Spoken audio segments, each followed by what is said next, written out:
This story tells about Parker's upturned world whose life seems to hang on the edge after breaking up with his wife Bonnie. In his journey through the turbulent waters of divorce and parenting, he discovers a blend of relief and anxiety, getting closer to new friends and opening the doors to possible love.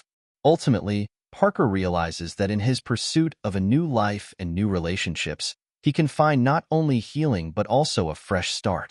Have you ever been suspected of a serious crime? A crime that you didn't commit? If not, then that's good. Because I had to face it. I tried not to look for problems at all, and I was extremely calm and inconspicuous. But by some coincidence, all the problems collapsed on me at one point, and I had to clean up this sheet. I'm Parker, and my wife Bonnie and I have been together for 5 eventful years. We crossed paths the week before Christmas during my senior year of high school. At that time, my sole ambition was to be had as many girls as I could. Bonnie proved to be the challenge I couldn't conquer. Reflecting on it now, instead of accepting defeat, I wish that's precisely what I had done. Instead, I persisted in my attempts to win her over throughout the remainder of my senior year. Graduation marked the start of my downfall. Despite my desire to get my instrument out as early as possible, everything turned out quite the opposite. Consequently, after a night out together, we discovered that she was pregnant 2 months later, which made us think about the available honeymoon options suitable for expectant mothers. My hopes of going to college have been postponed indefinitely. I've always been captivated by computer programming and delved into several college-level courses during my later years in high school. I possess a solid command of SQL and can effortlessly construct queries, views, functions, and stored procedures. Crafting triggers for intricate data scenarios is also so within my skill set. Utilizing available tools and resources on the internet, I've honed my proficiency significantly. The beauty of it is that I can work from virtually anywhere with Wi-Fi, which in my case means I don't have to step out of my house. However, my current situation is somewhat complicated due to an altercation in a nightclub where I resorted to physical violence. I find myself under house arrest for the next 10 months. Despite not being a physically imposing individual, this incident marked the first altercation I've had since grade school, and it was more of an ambush than a fair fight. Luckily, I managed to avoid felony charges. After Bonnie gave birth to our son Adam, we experienced a tranquil 6 months. I held a decently paying programming job, working in an office alongside about a dozen other programmers. Bonnie and I engaged in adult activities despite being only 20 and rather inexperienced in many aspects of life. Bonnie insists she took her birth control pills. Yet here we are in the doctor's office, staring at a sonogram revealing 3 sets of tiny hands and feet. Things proceeded smoothly. Bon arrived first, followed shortly by Connie, and finally Danny completed our family. I'm seriously contemplating undergoing sterilization before we expand our family further. Dealing with a stubborn toddler in his terrible TOS who feels neglected compared to his whining sisters can be exhausting frosting. So one Saturday night, we had Bonnie's parents babysit. Bonnie and I enjoyed dinner at a franchise restaurant before discovering a nightclub with a live band. It was our first time at a bar since turning 21. The place was crowded, making conversation and dancing challenging. We opted for a different nightclub, lacking a live band, but equipped with a jukebox and dance floor, where around 40 people were having a good time. After a few dances and some drinks, we found ourselves seated near 3 other couples, all strangers. The men chatted about sports while the women discussed who knows what. Some other men approached our table and invited the ladies to dance. 2 agreed while 2 declined. I observed Bonnie joining a man on the dance floor. After a couple of lively dances, she returned later. A different man asked her to dance. She glanced at me, and I nodded my approval. They danced together for a few fast and slow songs, and it appeared there was no inappropriate behavior on the dance floor. I excused myself to visit the restroom, and upon my return, Bonnie was nowhere to be found. Despite my efforts to search, she remained elusive. Stepping outside, I observed a man with his right hand positioned between Bonnie's legs outside her jeans, vigorously touching her. She seemed to be reciprocating with her hands around his neck, while his left hand ventured under her blouse, and their faces were in close proximity. Without hesitation, I intervened by delivering a forceful kick to the side of his leg, just below the knee, causing him to cry out in pain. I then forcefully pressed his blonde locks against the concrete block building, causing him to collapse. Subsequent kicks thwarted any further misconduct on his part. It seemed my final kick had a significant impact, possibly affecting his reproductive organs. Security intervened shortly after. Turning to Bonnie, I demanded, "What were you doing?" Her response was incoherent, leaving me baffled. How she managed to return home remains a mystery to me. Throughout the night, I pondered whether intoxication led to such inappropriate behavior. Our group found ourselves confined to a holding cell, 6 of us in total. After my parents posted bail for me and brought me home, Bonnie repeatedly apologized. However, I eventually confronted her stating, "Apologies don't clarify the motives behind your actions.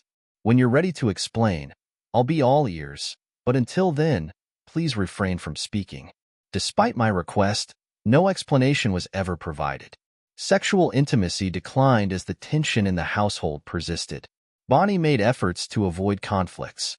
Despite our financial constraints limiting us to a novice lawyer, I doubted that splurging on a top-tier attorney would have yielded better results. I received a sentence of 11 months under house arrest, confining me to my home except for medical emergencies or transportation by ambulance or police car. My constant presence became overwhelming for Bonnie. She began socializing with neighbors over coffee to cope. However, I found solace in spending time with my family. Fortunately, my boss accommodated my situation, allowing me to participate in online meetings to stay updated on project requirements and progress. The next blow to our marriage came less than a month into my confinement. "Parker, I'll be direct," Bonnie said. "I can't bear sitting idle every night while you're stuck here. Since that incident where I was groped, I've been reconsidering my choices. I met someone at the supermarket and I'm going out on a date with him Friday night." I had intended to remain composed and speak sensibly, but my reaction was quite different. Bonnie, dripped by fear, sought refuge in our bedroom and secured the door. I explicitly conveyed that our marriage would be terminated if she persisted. Upon her retreat to the bedroom, I promptly contacted both sets of parents, who agreed to come over. Bonnie's parents, Roger and Edith, and mine shared striking similarities. My mother, Julie, and Edith both embody a nurturing persona. While Julie occasionally opts for trousers, Edith exclusively dons floor-length dresses which conceal any potential extra appendages. My father, Mark, and Roger bear resemblance too, sporting fashionable beards and receding hairlines. I recounted my understanding of Bonnie's grievances to the assembled group. Despite Edith's efforts to coax her out, the situation escalated beyond control. Amidst heated exchanges, Bonnie abruptly called an end to the evening with a chilling ultimatum. "If you ever want to see your grandchildren again, you will stay out of my personal life." The expressions of sympathy from our parents were evident as they bid their farewells with comforting hugs. Bonnie retreated once more to the bedroom, locking the door behind her, leaving me to spend another night on the couch. Bonnie was hardly home for the remainder of the week, and I was clueless about her whereabouts. I found myself responsible for affectionate, yet needy mouths to feed and attend to. Mark arranged for a visit from a divorce lawyer, leaving me feeling trapped with limited options. Unless Bonnie was proven unfit as a mother, I faced nearly 18 years of child support along with expenses for spousal support, housing, and other obligations. On Friday evening just past 6, the disrespectful remark from Bonnie came. "I'm not sure if I'll return tonight." I pleaded with Bonnie one final time not to leave. Despite my pleas, she drove away, signaling the end of our marriage. Around 1 a.m., my phone rang, but I didn't recognize the number, so I let it go to voicemail. Upon hearing the message tone, I decided to listen. "Mr. Deblas, this is Abby from University Hospital. Your wife Bonnie has been admitted. While she's not in danger, she'll need surgery tomorrow. I wanted to inform you. My number is..." Part of me felt a sense of justice. However, I couldn't leave the house. Did he harm her? Was she in a car accident? Was he behind the wheel? Sleep eluded me as I pondered these questions. The hungry cries of the 3 little ones only added to my exhaustion, and I was drained by the time the roosters announced dawn at 8 a.m. The doorbell interrupted my thoughts. Approaching the front door, I noticed a sleek sedan parked behind my car. The man standing at the door displayed his badge and asked, "Is Parker Douglas here?" "That would be me. How can I assist you, Detective John?" "Isn't it?" "Yes, call me John. Are you aware that your wife is in the hospital?" "I am. Is that all you have for me?" "No. Where were you around midnight last night?" "If you bothered to check, you'd already have the answer," I replied, gesturing toward my ankle monitor. "Oh, my apologies. I should have done some research. Do you know anyone who might wish harm upon your wife?" "No one immediately comes to mind. The hospital left a message about her being there. That's all I know." "What happened?" "I must say, Parker, your demeanor is rather perplexing. Care to elaborate?" "She decided to end our marriage last night and went on a date. I somewhat hope her companion assaulted her severely." His expression turned grave.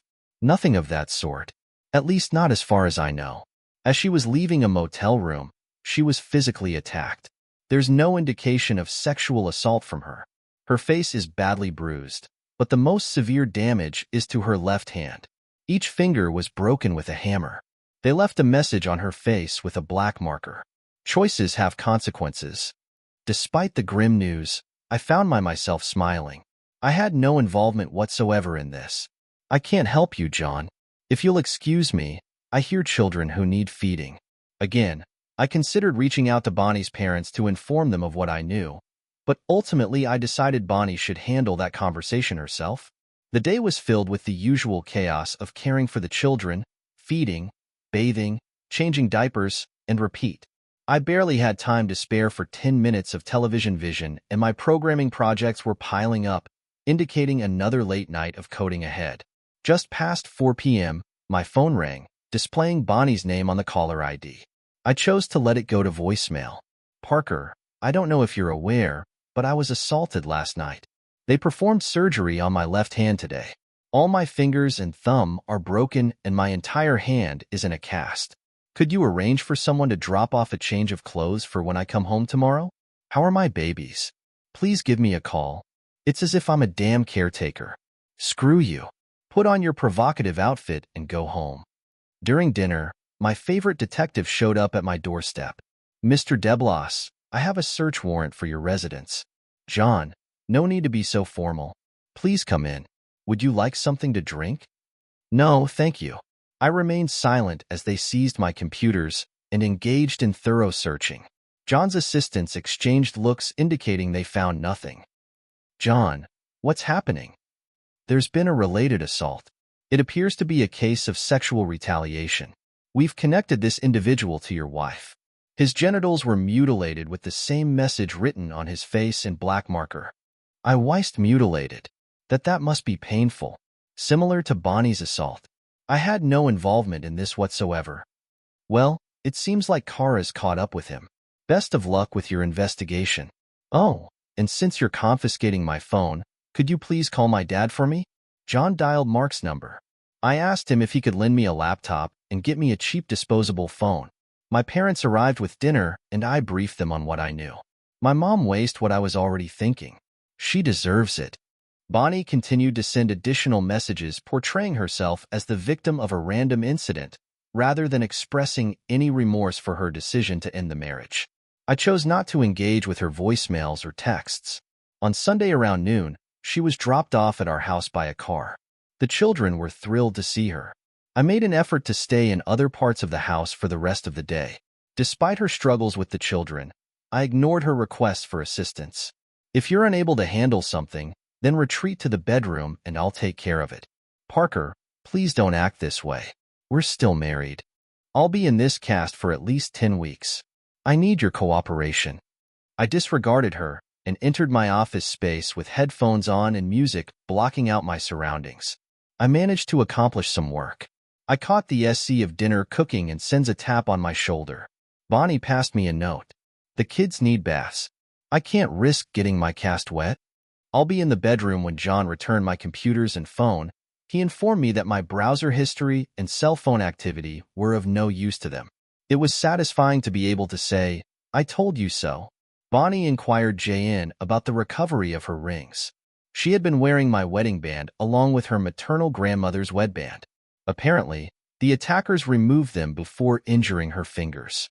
John replied that no rings had been found or turned in. We existed in a stalemate. Bonnie would attempt to exert influence, and I would stand firm until the bedroom door closed. She made daily attempts to sway my determination, but I remained resolute. On a Thursday, Bonnie emerged from the bedroom in seductive attire while I was on the phone with Edith. She informed me, "I have plans for another date. Unsure if I'll return tonight." I gazed at her in shock. It became clear I needed a divorce promptly. I refused to endure being cuckolded, though I would miss my children. I felt I had reached my breaking point. Edith agreed to take the kids to their doctor's appointment on Friday and expressed her dismay regarding Bonnie's actions. While she offered moral support, I was too overwhelmed to think rationally. Fortunately, the comforting presence of my children offered a glimmer of hope for the future. I was in a deep sleep when my phone suddenly rang. Seeing an unfamiliar number, I allowed it to go to voicemail. Later, upon hearing the notification tone, I listened to the message.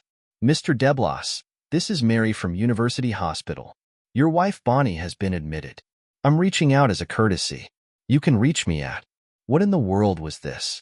A repeat of our first encounter? I doubted she was with the same person. Injuries like those don't heal so quickly. Perhaps this person had assaulted her. It was disturbing to realize that part of me wished for her demise due to her injuries. Twisted, I know, but my life is in utter chaos right now. After taking a sip of whiskey and drifting into sleep, my concern for Bonnie vanished. With a mug of coffee in hand, I welcomed John as he approached the front door. "John, good to see you again. What's the latest?" "Here's your copy of the search warrant. Same pattern. Assaulted leaving the motel. Broken fingers and another message on her face. Another victim with mutilated privates. You're elusive, but we're determined to apprehend you. Give it your best shot, John. I'm just as clueless as you are."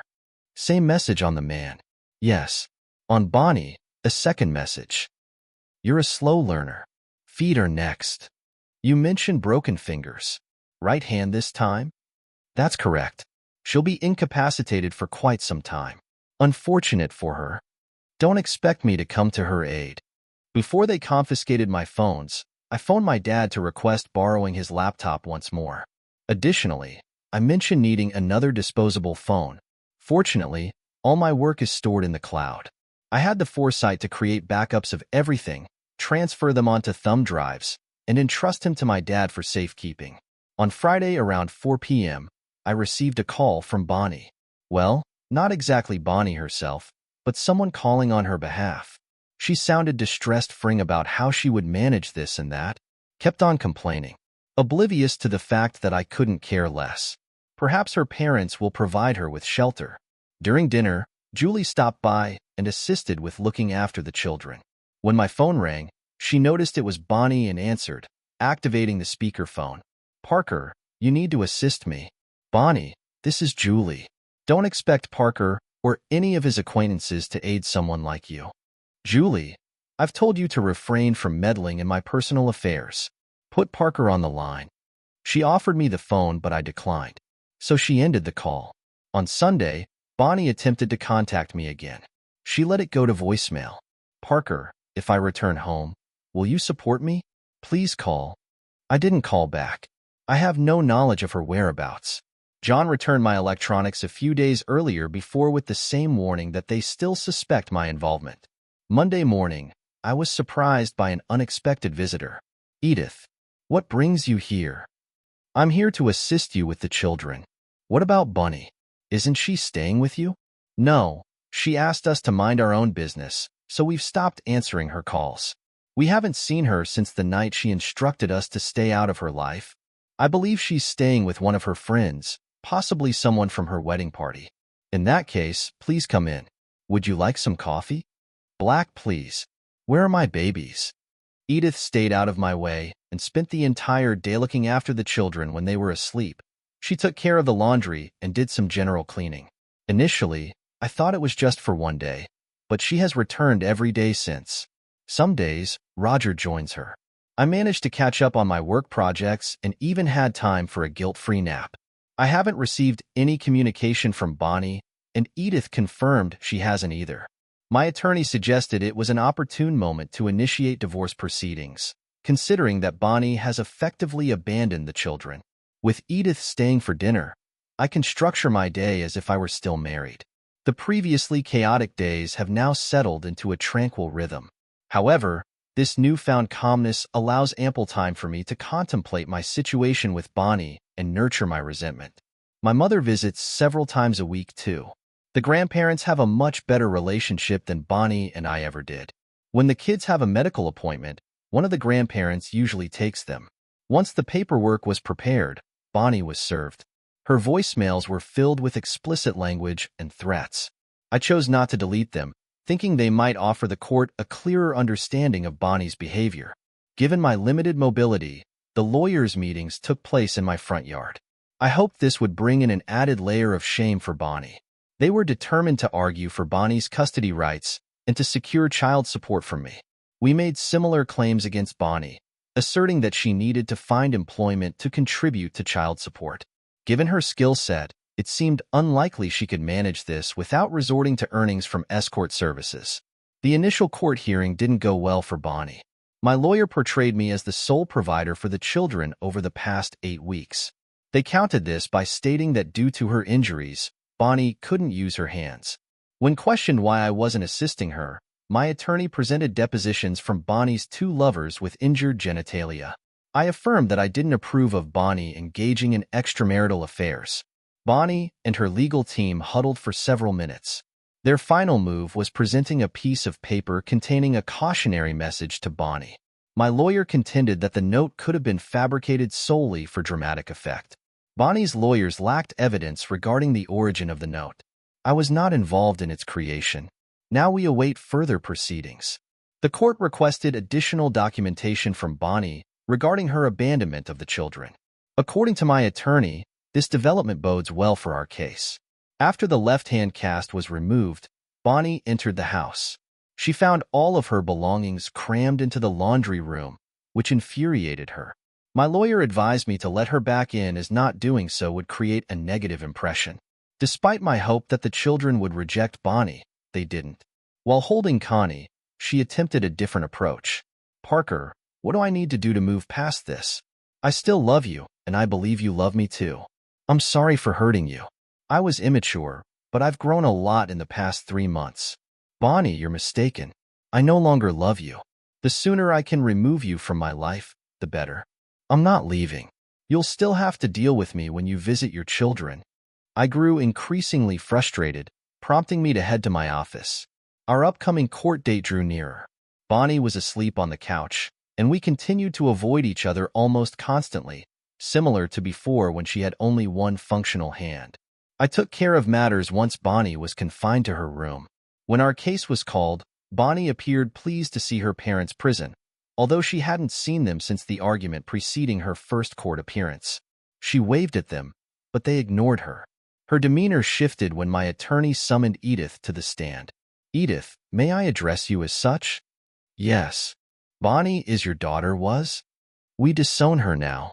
Why is that?" "She's promiscuous and entirely unfit to raise my grandchildren. Parker is more than capable of caring for them." While Bonnie was incapacitated engaging in promiscuous behavior, Parker was at home looking after the children. She's abandoned them. I won't allow my precious angels to grow up thinking that promiscuity is an acceptable lifestyle choice. Isn't it true that Parker is currently under house arrest? Yes, but that's because he assaulted someone he believed was harming Bonnie. Turns out she was engaging in promiscuous behavior that night, too. No further questions, Your Honor. Bonnie's attorney wisely chose not to cross-examine. Celebratory high-fives ensued when I was granted custody and Bonnie was mandated to provide child support. Alimony wasn't necessary as I was covering all housing expenses. When my lawyer presented the recorded threatening voicemails, the judge ruled that the initial 3 months of visitation must be supervised. I had anticipated feeling elated as a liberated man, but instead it was a mix of melancholy and a touch of relief. Not much changed back at the house. Edith visited every day, and she and Julie took charge of my romantic life. I made it clear that finding a romantic partner wasn't a priority. That was until one Saturday morning when Carmen showed up at my doorstep. Edith had invited her over to help with the kids. Carmen had a son just a week older than Adam. Her husband had died in a car accident when she was 5 months pregnant. She was 2 years older than me and worked in customer support for an insurance agency. It was clear to everyone that this was a setup, but I didn't object. While the kids slept, Carmen and I sat at the kitchen table and talked. I shared the story of my house arrest, and she told me about her late husband. Just as I was about to tell her about Bonnie, there was a knock on the front door. "Bonnie, good to see you. The kids are asleep now. I assume the lady with you is overseeing today." "Yes, this is Margot Hansen." I greeted Margot with a handshake before checking her credentials. Edith waved goodbye as she exited through the back door. I welcomed Margot and Bonnie inside. "Bonnie, this is Carmen, a dear friend of mine. Her son Chad is asleep with Adam." Bonnie's gaze towards Carmen could have caused damage if it were possible.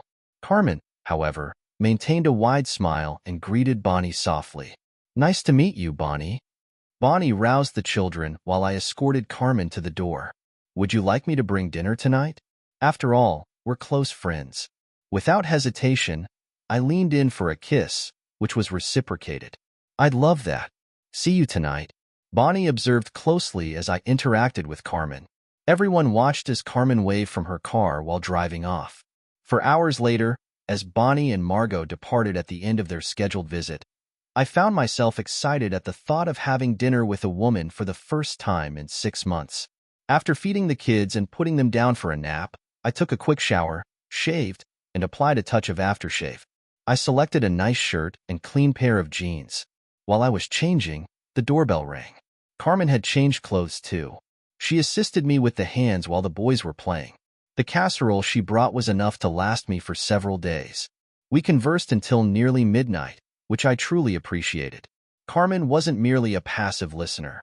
She encouraged me to delve into the thoughts and emotions surrounding Bonnie's mistreatment of me, convincing her of my innocence regarding the assaults. Required all my powers of persuasion. I'm unsure if she truly believes me, but it's the truth. Close to midnight, she hugged drowsy Chad and departed. I requested to meet her again, and she agreed. Our goodnight kiss held much more passion than the earlier peck. I had previously thought I didn't require female companionship, but I spent the entire night tossing and turning, reconsidering. Edith arrived early on Sunday, eager to hear about how things had gone with Bonnie. However, she quickly shifted the conversation to discuss Carmen. I remained reserved about my feelings at this point. I doubt any woman would be interested in a young father with 4 mouths to feed and care for, though I might be mistaken about that. Carmen brings over a casserole every Saturday. With 2 more months of house arrest, my entertainment options are limited to television or music. When Carmen requested music, she pulled me up to dance. I struggled to prevent my arousal from showing. Unfortunately, she succeeded in provoking a reaction. "Parker, I'm not prepared to dive into another relationship, but it's empowering to know I still captivate you. Can you handle taking things slow, Carmen?" "I believe so. My thoughts are jumbled. I'm unsure of what I want. Does that make sense?" "Completely. I can't fathom what you've been through, and I'm equally certain you can't understand my experiences.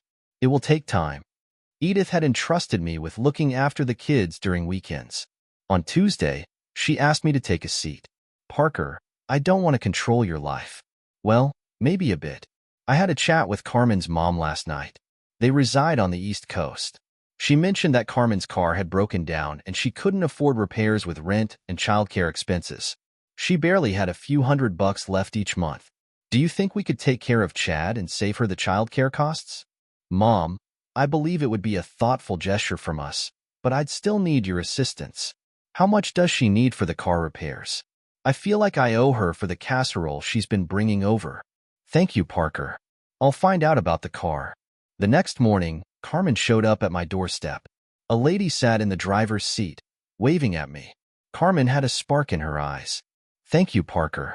This means a lot." "Not a problem, Carmen. See you later today." Fixing Carmen's car cost about music $300. I considered it a worthwhile investment. Seeing Carmen every day was an added bonus. Our greetings and farewells now resembled those exchanged by lovers. The hugs carried much more passion. My period of house arrest had concluded. I seized the chance to go for a 10-mile jog around the neighborhood. I casually mentioned an idea to Carmen.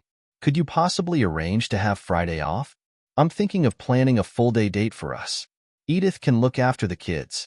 I'd suggest this weekend, but both Edith and Julie have prior commitments. That sounds wonderful. I'll give you a call later today from the office. A few hours later, our date was set. My heart was racing with excitement. Friday couldn't have gone any smoother. On the day, I picked up Carmen and Chad early. After dropping Chad off at my place where Edith was looking after him, we headed to the marina. The 3-hour guided tour provided us with some much-needed intimate moments. With the amusement park now open, we spent the following 5 hours hopping from one queue to another. Eventually, it was time to head back. Parker, I'm tired of waiting for you to take the initiative. Can I stay over tonight? Let me think. How about staying for the weekend? The kiss confirmed that it was a yes. Once the kids were asleep, I pondered my next move. I didn't want to appear too eager, yet I also didn't want to seem disinterested. I made us drinks and then suggested, shall we watch some TV in the bedroom? I sensed that Carmen was wrestling with the same thoughts. We barely laughed lasted a minute on the bed before getting swept up in a passionate kiss. Our actions felt instinctual. I squeezed her breast through her clothes, and she scratched in my zipper. Once we both acknowledged our desires, our clothes vanished swiftly.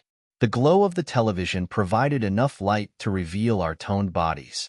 Given my inconsistent diet, Carmen noticed my thin chest. I wasn't exactly portraying a macho image at that moment. I'm still on birth control. Are you confident you're free of any diseases? I got tested when everything started and all results were negative. So yes, I believe so. I've never been tested, so you'll have to trust that I'm clean too. Ready to take it all the way? Yes. I was more than ready multiple times over. After tending to the chickens, Saturday turned out to be the best day I'd had in a year. We made love while the kids were asleep. With a shortage of car seats, we opted for delivery from an Italian restaurant. While we were giving lunch to the children, Carmen's phone rang. It was her mother calling. She answered the call in the living room away from the bustling kitchen. When she returned, her complexion was pale. I need to go to my mom. My father had a heart attack and is on life support. Can you gather Chad's things? I'll arrange travel. In such a situation, I expressed my condolences, assured her of my support, and shed a tear with her. I believe I was crying as much for her pain as I was for the loss of her presence. She was at the airport in less than 90 minutes. I suppose I was uncertain about where I stood. Our relationship was casual, friends with benefits, but was there more to it than that? A couple of nights and a day of intimacy doesn't necessarily imply anything deeper. Yet, I couldn't deny my feelings for Carmen went beyond mere friendship. Did she feel the same way, or was I just hoping she did? We needed to have a conversation. Carmen called late in the day. Her flight was on schedule, and she comforted her mother while her father fought for his life. It wasn't the right time to discuss our relationship. Her father survived, albeit in a diminished state. Brain damage from lack of oxygen left him unable to care for himself. Communication with Carmen became sparse. I left messages, she left messages. It seemed I had my answer. Edith and Julie noticed my sadness and resumed their matchmaking efforts. Free from previous constraints, the few dates I went on were more conventional. I quickly learned to mention my 4 young children up front. As I had anticipated, opportunities for dating were scarce. Closure with Carmen came in the form of a 2-page letter. Her father passed away, and she decided to stay on the East Coast. She cherished our time together and wished me well in finding someone new. It stung. I won't deny that. I traded in my sedan for an SUV to accommodate 4 car seats and another adult. The grocery store cashiers looked out for me, ensuring I didn't purchase anything unsuitable for my quartet. I remained hopeful that I'll find love again. Believing otherwise is too disheartening. A year after Carmen departed, Edith found me alone. Parker, I got word from Carmen's mom. Edith seemed unsure of my reaction. How are they? Hoping she hadn't burned bridges. I've always liked Carmen's mom. What's her name again? Chuckling, Edith replied, Parker, you know who I mean. If you're asking me if I'd welcome her back, without hesitation. 3 days later, My heart skipped a beat when I found Carmen waiting for me at home after work. And Adam were fine sharing a room, and so were Carmen and I. With the assistance of all the grandparents, we are successfully raising 5 wonderful children. We attempt to manage on Carmen and my incomes alone, but the grandparents tend to spoil the kids with purchases that exceed our budget. Bonnie remarried about a year after the divorce was finalized. Although she still visits, she is significantly behind on her child support payments to the kids. She's more like a sporadic visitor than a mother figure. They see Nana Edith as their primary maternal figure. Carmen and I opted for a simple courthouse wedding. Neither of us has any desire for more children. 5 is plenty. No charges were ever brought against anyone for the assaults on Bonnie or her partners. Bonnie and her parents remain estranged. However, I continue to regard Edith and Roger as the loving grandparents they are. During Christmas 3.5 years after Bonnie's departure, I found myself alone in the kitchen with Edith.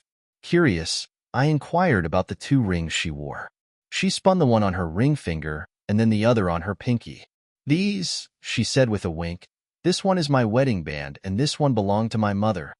I was taken aback by her revelation. With a secretive gesture, she placed her index fingers to her lips and whispered, "Show." That's the end of the story. The story grabs you from the very first lines, depicting the main character's complex emotional journey.